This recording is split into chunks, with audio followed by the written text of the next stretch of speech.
Sadhguru, we have your insight on how religion and belief systems, are shaping leadership models and where they should. The religions of the world have brought peace and brought mayhem to people, has spread love and spilled blood.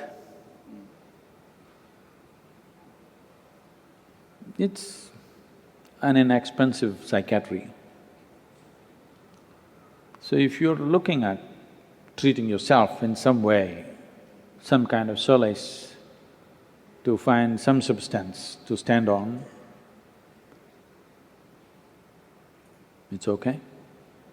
But when you say, I'm a leader, or when people say you're a leader, whichever way it happened to you, now your responsibility is not just of one life, but of too many lives. When this comes, one has to strive to enhance one's perception, not get into belief systems of any kind. It doesn't matter from where it comes,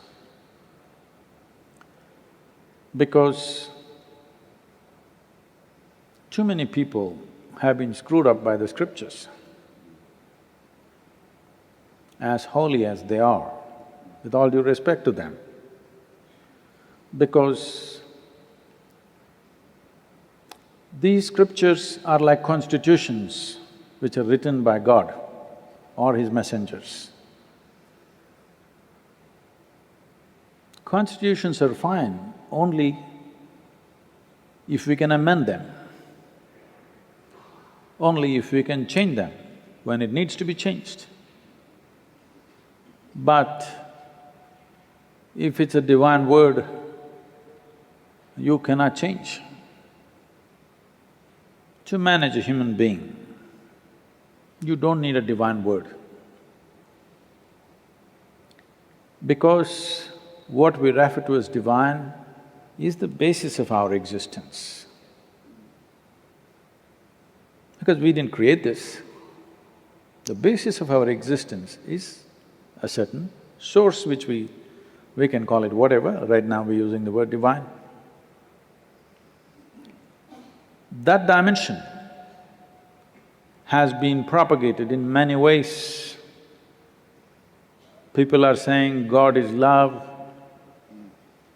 people are saying God is compassion, people are saying God is peace. But the fact of the matter is, nobody really knows what is the nature of the source of existence. They're just making it up because it's said somewhere. Because some authority said it. Maybe I said it, maybe a Krishna said it, or a Buddha said it, or somebody else said it. Once you do this, you have done a grave mistake. That is, you are making authority the truth, not truth the authority. If you change this one fundamental aspect within you, that truth is not the authority in your life, authority is the truth in your life, then you have derailed your consciousness. There is no room for growth, there is only room for patch-ups and adjustments. There is no genuine growth because you have uprooted yourself from the source which makes this happen. If there is an intelligence here which can transform a piece of bread into such a complex machine of being human, is that not the intelligence that you should seek to touch? If it was not within you, I wouldn't ask you to do it. When it's throbbing within you, should you not access that intelligence? If you want to know any damn thing about creation, is it not best you consult the Creator? So instead of turning inward, we're trying to find all kinds of ad hoc solutions which may work in bits and pieces, but it'll never work for your life. It will not means it will not. It doesn't matter from where you picked it up. You can pick up slogans and slogans. People go on chanting slogans, picked up bits and pieces from scripture, somebody says this, somebody says that, every day some slogan is being…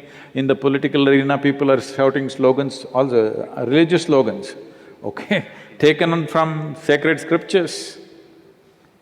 It's not that I do not respect them, but bits and pieces will never make the whole.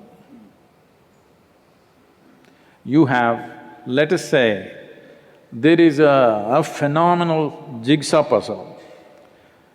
You found 10 pieces of this, a million piece jigsaw, you found 10 or 25 or 100 pieces, and you got some form and you thought this is it. How wrong can you be?